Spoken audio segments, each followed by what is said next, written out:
और यहाँ के जो मुख्य वक्ता लोग थे वो सब चले गए। अब यहाँ आप सब, हम और म्यूजिकल ग्रुप एक शेर के साथ मैं अपनी बात को आप सबके सामने रखता हूँ। बाकी जो महापुरुष मूर्धन्य साथी वक्ता लोग थे अपना स्तुति गान पेश करके फिर कहीं और गए होंगे करने, हम थोड़ा डिफरेंट बोलेंगे। आप सबको हमें झेलना पड़ेगा कुछ देर के लिए। इनकलाबी गीत गाता चल पर इस अंदाज में, इनकलाबी गीत गाता चल पर इस अंदाज में, अजदहे आतिश के बल खाए तेरी आवाज में, आग लग जाए जफाकारों के रंगी साज में, ऐ सिपाही खींच अपनी खूह के साथ तलवार खींच। ये जो संचालन कर रहे संचालक महोदय हैं, शायद दिमाग से थोड़ा सा डिस्टर्ब हैं। इनको शुरुआती दौर में कुछ नारा वारा बुलंद करके करना चाहिए था, और ये हमारा काम नहीं है कि हम लगाएं। फिर भी अगर आप सब साथ दें तो दो चार स्लोगन आप सब मेरे साथ बोलें। जय भीम, जय भीम। भाई बोलना पड़ेगा, नहीं तो हम नहीं लगवाएंगे। जय भीम, जय भीम, जय भीम, जय भीम। अब जो मैं नारा लगवाने जा रहा हूं उसमें आप सबको सिर्फ जिंदा है कहना है। अंबेडकर जिंदा, जिंदा है, जिंदा है, अंबेडकर जिंदा, जिंदा है, जिंदा है, संविधान जिंदा, जिंदा है, जिंदा है, बुद्ध जिंदा, जिंदा है, जिंदा है, बुद्ध की करुणा जिंदा, जिंदा है, जिंदा है, बुद्ध का ज्ञान जिंदा, जिंदा है, जिंदा है, फूले जिंदा, जिंदा है, जिंदा है, सावित्री जिंदा, जिंदा है, जिंदा है, बिरसा जिंदा, जिंदा है, जिंदा है, भगत सिंह जिंदा, जिंदा है, जिंदा है, राजगुरु जिंदा, जिंदा है, जिंदा है, हम सब जिंदा। जिंदा है, जिंदा है। धन्यवाद। अभी एक दो दिन पहले हमारे बुद्धिजीवी साथी आरडी आनंद का एक पोस्ट आया। उस पोस्ट को पढ़ते हुए मैं अपनी बात को आप सबके सामने रखूंगा। और हम थोड़ा असंतुष्ट आदमी हैं, हमारी बात को हो सकता है आप सबको अच्छा भी ना लगे। फिलहाल हम किसी के विरोध की बात नहीं करेंगे इस मंच से। और वह पोस्ट मैं पढ़ के सुनाता हूं, इस पर भी आप सब गौर करें। हमारा देश बड़ा अभागा है, यहां खूबसूरत लोग हैं लेकिन बदसूरत दिमाग। लगभग लोगों को सिनोफ्रेनिया है, मतलब दिमागी रूप से कुंद है, और वह डिमेंशिया से भी कर सकते, भूल जाते हैं, भूलने की भी बीमारी है, फिर भी वो लोग हंस रहे हैं। यहाँ नाइट्रस ऑक्साइड घोल दिया गया है, एक जहर होता है, क्योंकि किसी को कोई और समस्या दिखाई नहीं पड़ती है, सिर्फ जाति और धर्म के एक श्रेष्ठता का शिकार है तो दूसरा निम्नता का। मैं तो कहता हूं सबको किसी गहरी नदी में उतर जाना चाहिए। हमने इनके पोस्ट पे कमेंट लिखा था और हमारे कमेंट के जवाब में उन्होंने कमेंट लिखा। शायद इस बात को कुछ हद तक आप लोग समझ गए होंगे। हमने कमेंट लिखा, एक दिन है, इसमें जो पढ़े लिखे लोग होंगे या जो तैयारी वारी किए होंगे या कर रहे होंगे कोई बच्चे, 22 जनवरी 1905 रविवार का दिन है आज भी। उसको खूनी रविवार कहा जाता है। उस पे रूस में जो सेंट पीटर्सबर्ग है आज का, कल वो लेनिनग्राड था, उसके पहले रेड स्क्वायर है, हम रेड स्क्वायर के नाम से जानते हैं। संयोग है कि मुझे भी जाने का अवसर मिला था वहां, और उस दिन राजा जो वहां का जार था, उसके यहां जो गरीब और मजदूर लोग थे, उसके पास अर्जी लेके गए थे कि हमको सुविधा दिया जाए, भोजन दिया जाए, वस्त्र दिया जाए, रोटी मकान दिया जाए, हमारी जरूरी सुविधाओं को पूरा किया जाए। उसके सलाहकार ने कहा कि अरे ये मजदूरों की इतनी हिम्मत कि राजमहाले में चढ़ाए। उसने कहा अरे इन पे गोली चलाओ, तलवारें निकालो। कजाक सैनिकों से तलवारें निकालवाई गई, गोलियां बरसाई गई, हजारों मजदूर उसमें शहीद हो गए, और उसमें छोटे बच्चे भी थे, महिलाएं भी थी, बुजुर्ग भी थे। वापस ये मैं कमेंट उस पे जवाब में लिखा था, इनके शॉर्ट में लिखा था, ये थोड़ा डिटेल में मैं कह रहा हूं। और तो फिर मजदूरों ने कहा कि हम राजा के खिलाफ लड़ना चाहते हैं। कैसे लड़ोगे? हथियार चाहिए, और हथियार चलाने का प्रशिक्षण चाहिए। लेनिन जिंदा था। लेनिन ने कहा कि हम सब देंगे, हम आपको सब देंगे, ये आप सबके लिए भी है, लेकिन आपको दो चीज छोड़ना पड़ेगा, ईश्वर और धर्म, और उससे संबंधित सारी चीजें। तब मैं आपको हथियार भी दूंगा और प्रशिक्षण भी दूंगा। उन्होंने छोड़ दिया। 11 साल लगा था। 2 करोड़ लोगों से ज्यादा कत्ल हुआ था उस सरजमी पे। आदमी को आर पार जाना पड़ता था तो आदमी के खून में चल के जाता था। हमने कहा कि आज इसी चीज की जरूरत है। आज इस देश के अंदर क्या है? धर्म है। और जब लोकतंत्र के अंदर धर्म हावी हो जाए तो उसका सत्यानाश ही होना है। इन विषयों पे कोई नहीं बोला। स्तुति गान करते रहे। बुद्ध और अंबेडकर दोनों ने स्तुति गान का विरोध किया है। हमारे गायक भी यही करते हैं। थोड़ा प्रगत होना चाहिए, थोड़ा रिवोल्यूशनरी सॉन्ग होना चाहिए। इसमें एक बैनर और लगा है बाहरों को सुनाने के लिए। 8 अप्रैल 1929 भगत सिंह ने बम फेंका था लाहौर असेंबली में। तब 8 अप्रैल 1929 को। और जब उनसे पूछा गया कोर्ट में कि आपने ऐसा क्यों किया, उन्होंने कहा कि बहरों को सुनाने के लिए तेज धमाके की जरूरत होती है। जब हम भगत सिंह का जेल नोटबुक पढ़ते हैं तो उसमें फ्रंट पे लिखा है कि क्रांति के लिए, जो उसमें लिखा है। इसको कहने से पहले एक चीज हम और कहना चाहते हैं कि एक जो भगत सिंह को अपना आदर्श मानता था, चे गुवेरा क्यूबा का, उसका यही स्लोगन था, आई वॉन्ट रिबल, हमको सिर्फ क्रांति चाहिए, शूट आउट, सिर्फ गोली मारो। लेकिन उसने कहा क्रांति का जो स्रोत होता है वो प्रेम होता है। भगत सिंह ने कहा कि नौजवानों को अध्ययन, चिंतन, मनन को अपनी पवित्र जिम्मेदारी बना लेनी चाहिए। इससे क्रांति आप सफल कर सकते हैं, बगैर अध्ययन और चिंतन का नहीं।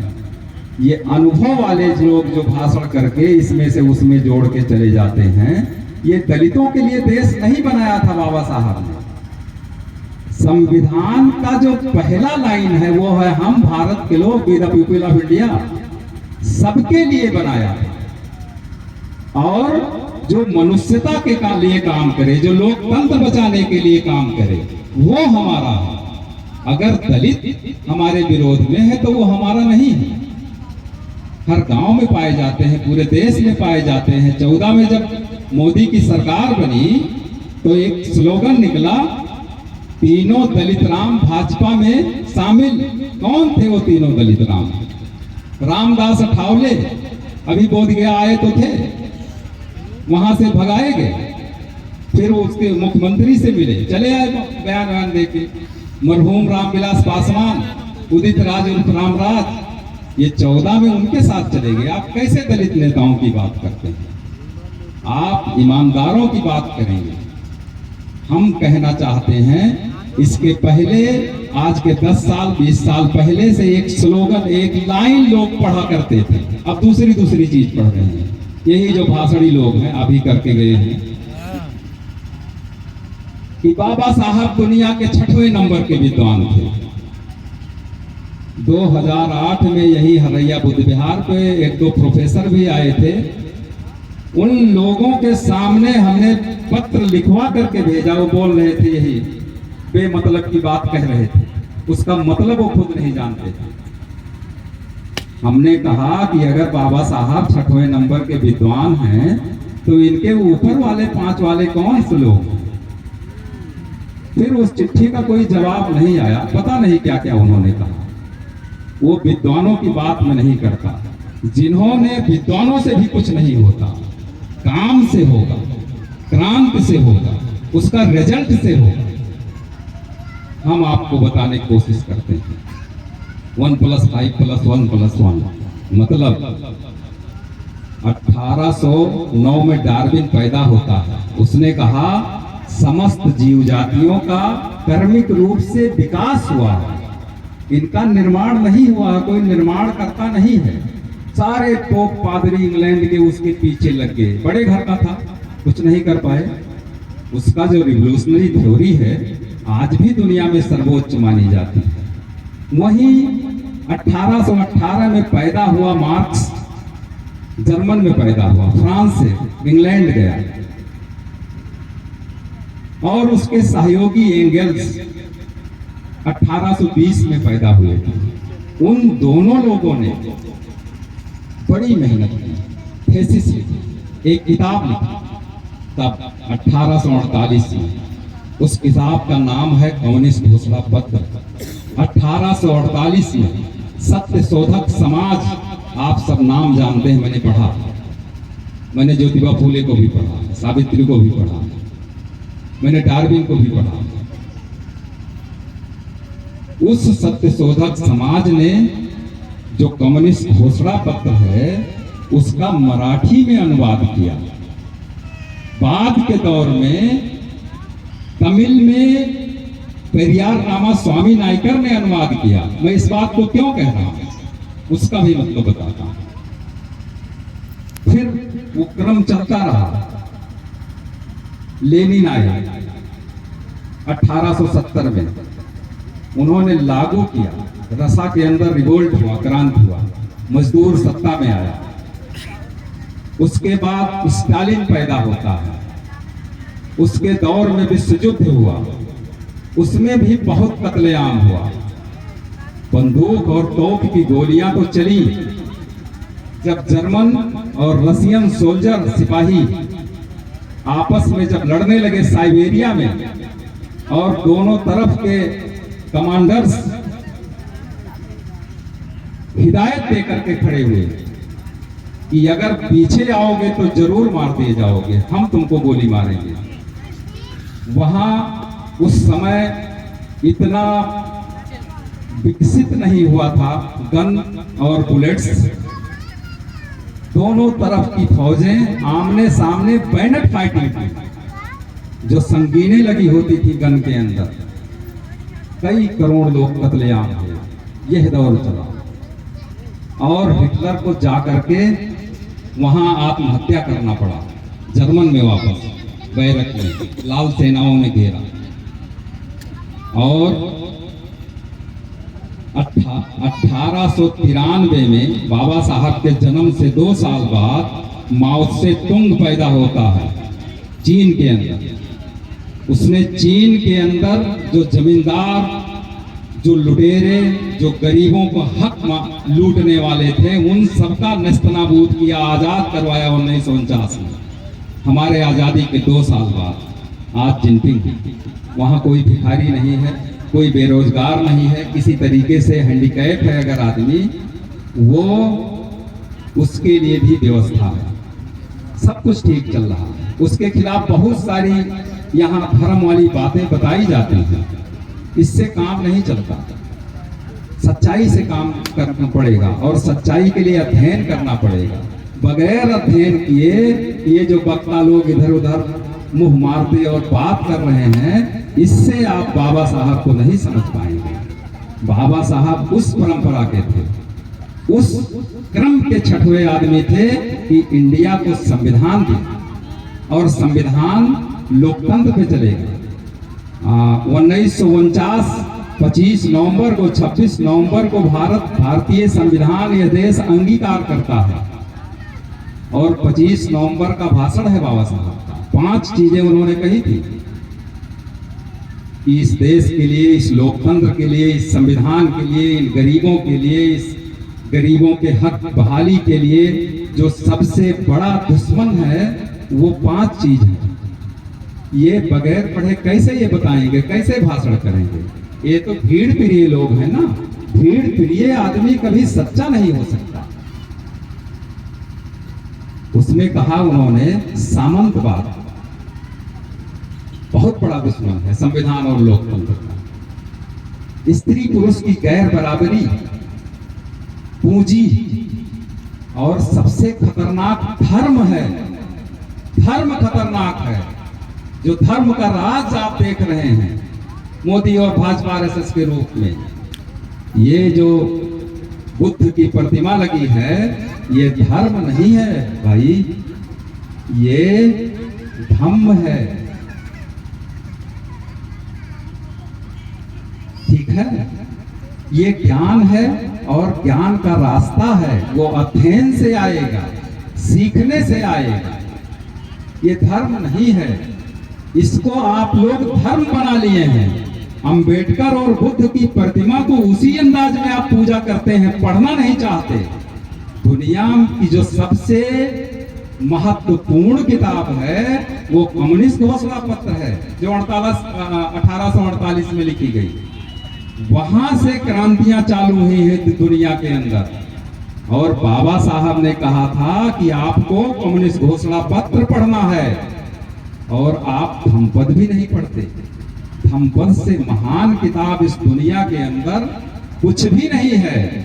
हमने बड़े बुद्धिस्टों से भी पूछा कि अगर ये बुद्धिज्म ईश्वरवादी नहीं है तो आपका सुप्रीम एसेंस क्या है?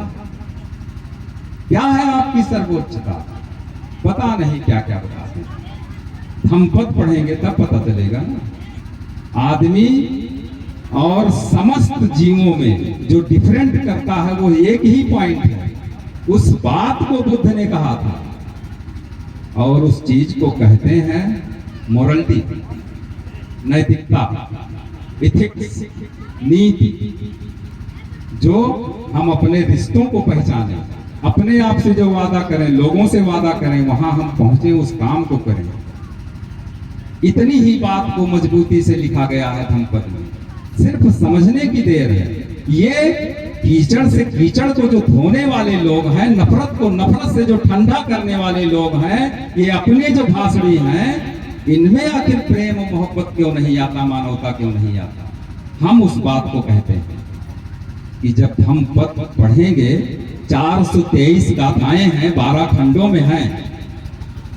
उसकी एक एक गाथा पे एक एक ग्रंथ लिखा जा सकता है। उससे अच्छी किताब इस दुनिया में नहीं बना है। इसमें जितने लोग अभी बैठे हैं, कितने लोगों ने पढ़ा और किस लय में पढ़ा है? जरूरी इस बात की है। आपको यूट्यूब है, इस पे खोल के देख लीजिए।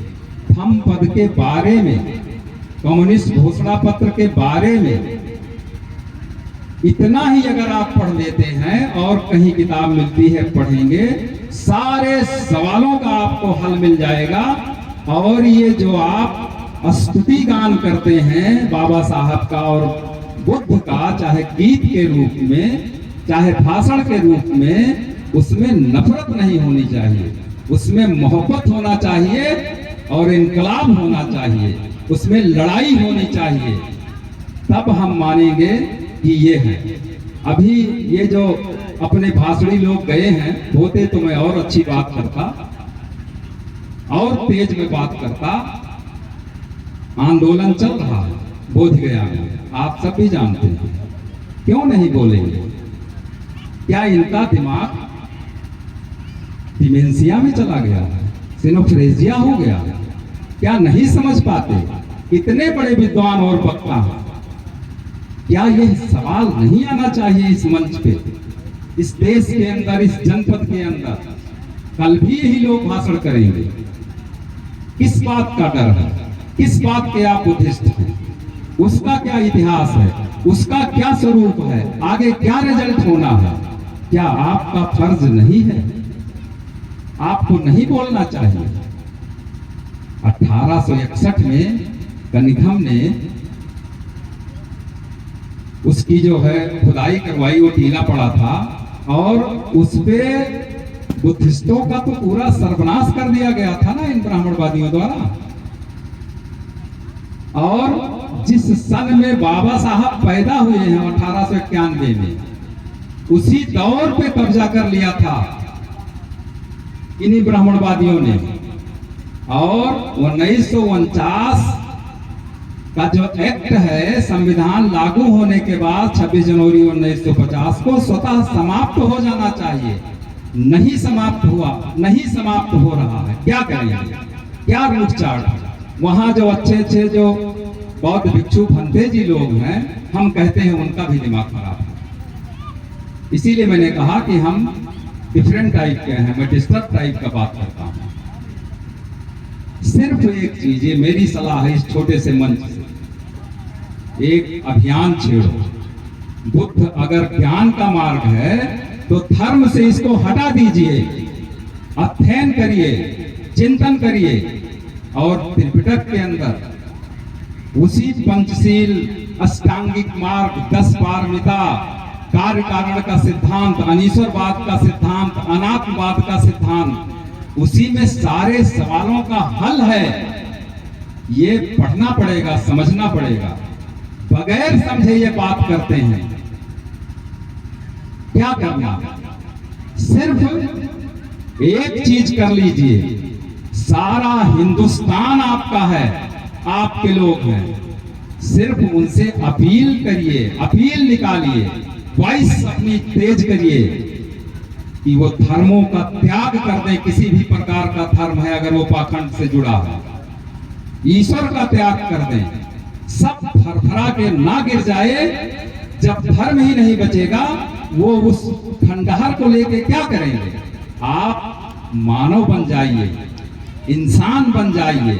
ये बुद्ध का संदेश था। और हम जब दलित और बैकवर्ड पता नहीं क्या क्या की बात करते हैं, ये कहीं भी नहीं लिखा है। जब बाबा साहब अम्बेडकर 1927 में 25 दिसंबर को मनुस्मृति जलाते हैं, लेकिन बाबा साहब नहीं जलाते। इतनी बात ये लोग नहीं समझ पाते, बगैर पढ़े अनुभव के आधार पर कहते हैं। उनसे जो शास्त्रार्थ करने वाला ब्राह्मण आया था, उसका नाम था सहस्त्र बुद्धे, और वो हार गया था बाबा साहब से शास्त्रार्थ में। उसने कहा कि बाबा साहब, ये मनुस्मृति मनुष्यता के विरुद्ध है, आप खड़े होइए, इसका दहन मैं अपने हाथ से करूंगा। इतनी बात आप नहीं समझते। आप कहते हो बाबा साहब ने जला दिया। 27 में जब महातालाब सत्याग्रह करते हैं, क्या मतलब है उसका? कि आप दलित दलित चिल्लाओ, उन्होंने सिर्फ यही बात कही थी साबित करने के लिए कि इसमें कुत्ता, बिल्ली, गधा, पता नहीं कौन सुअर पानी पी सकता है, हमें इसको पीने की जरूरत नहीं है। हम आपको दिखाने की कोशिश करते हैं कि ये ना आपका धर्म है, ना ये पाखंड है, इसको छोड़ दीजिए। लेकिन ये बिना पढ़े विद्वान लोग जो अभी वक्ता आए पूरे देश में जिले में बात करेंगे बगैर पढ़े लिखे, ये उसी में घूम घूम के बात करते हैं जहां धम्मपद में लिखा है कि कीचड़ कीचड़ से कभी नहीं धोया जा सकता, कीचड़ हमेशा साफ जल से धोया जाएगा।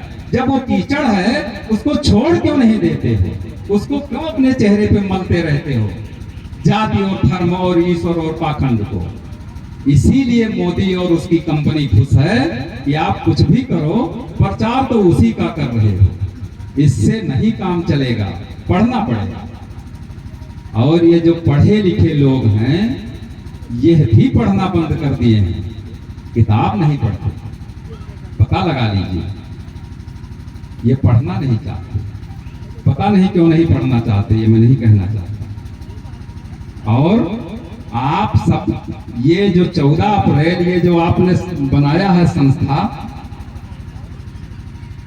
सिर्फ 14 अप्रैल मनाने के लिए आप वीकली मंथली मीटिंग क्यों नहीं करते? नौजवानों के अंदर एक उभार क्यों नहीं पैदा करते?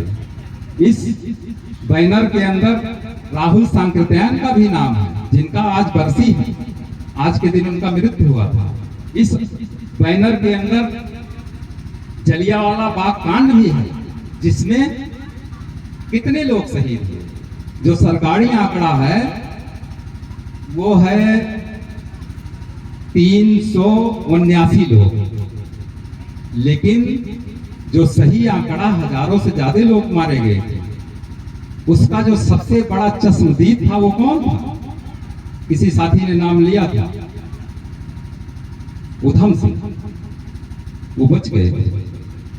21 साल बाद 1940 में लंदन में जाकर के उसको मारे थे। मारने के बाद क्या हश्र हुआ था ये जानते हैं ना?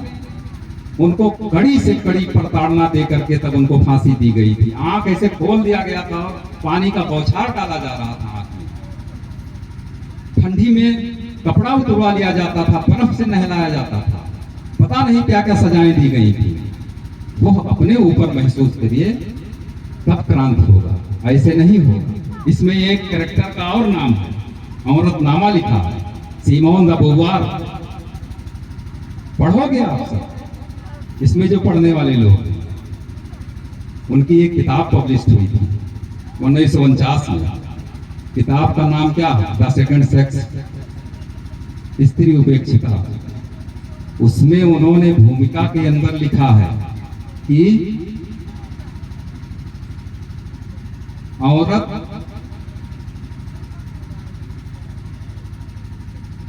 को किसी भी प्रकार का देवी देवता और ईश्वर को नहीं मानना चाहिए। जितनी भी देवियां बनाई गई हैं, देवताओं की बात ही छोड़ दीजिए, विस्तार से लिखा। भारत के दुर्गा और लक्ष्मी और सरस्वती, यूनान की वीनस, इनन्ना, हथौड़, दुनिया के सब तमाम देवियों का इतिहास उन्होंने लिखा है उसमें। और कहा है कि ये देवियां पुरुषों के रक्षा के लिए बनाई गई हैं, औरतों के रक्षा के लिए देवियां नहीं है। जैसे दुर्गा किसके लिए बनाई गई थी? राक्षसों को मारने के लिए, देवताओं के लिए, औरत के लिए थोड़े बनाई गई। औरतें पूजा करती हैं। ये धर्म और देवी औरतों को तो कतई छोड़ देना चाहिए। उनके जो लाइफ पार्टनर थे जयपाल साहब, 1964 में उनको नोबेल प्राइज मिला था। क्या है नोबेल प्राइज? दुनिया का सर्वोच्च प्राइज है लिटरेचर में। हमारे देश में सिर्फ एक आदमी को लिटरेचर में नोबेल प्राइज मिला था 1913 में, रविन्द्रनाथ टैगोर को। किसी ने लिया था नाम उनका। और जो नोबेल प्राइज है सबसे ज्यादा किन लोगों को मिला है जानते हैं आप सब? यहूदियों को, इजरायलियों को। हालांकि मैं इजरायलियों के विरुद्ध हूं, उनके कारनामे गलत हैं, लेकिन उनकी संख्या कितनी है? 0.02%। नोबेल प्राइज विनर कितने हैं? 20%। कितने बुद्धिमान होंगे? ऐसे होंगे। वहां का हर नागरिक सैनिक है, वहां का हर नागरिक विद्वान है, कोई ना कोई रिसर्च कर रहा है। ऐसे लोगों को आपको पढ़ना पड़ेगा। जब पढ़ेंगे, आप कह देते हो 32 डिग्री बाबा साहब फलाना धमाका ये वो, अरे बाबा साहब की लिखी हुई कितनी किताबें पब्लिश्ड हुई हैं, कई किताबों का नाम जानते हैं। पढ़ने की बात छोड़ दीजिए। जब उन्होंने लिखा हिंदू नारी का उत्थान और पतन, सब कुछ लिख दिया है कि नारियों का कैसे उद्धार होगा। और ये जो सीमोन और उनके लाइफ पार्टनर थे, वो दुनिया की यूनिक जोड़ी थी। आज का जो दौर चल रहा है, दलित नहीं पूरे समाज में, पूरे देश में, सिर्फ लड़का लड़की के ऊपर, लड़की लड़के के ऊपर शक करता था, सेक्सुअल हैरेसमेंट था। ये सीमोन है और उनके जो लाइफ पार्टनर थे, वो यही सबसे बड़ी आजादी और सबसे जो बुरा ग्रह था उसको तोड़ दिया था। ये रोमियो जूलियट, सीरी फरहाद, लैला मजनू, फलाना धमाका का जो किस्सा है, ये झूठा है, पाखंड है।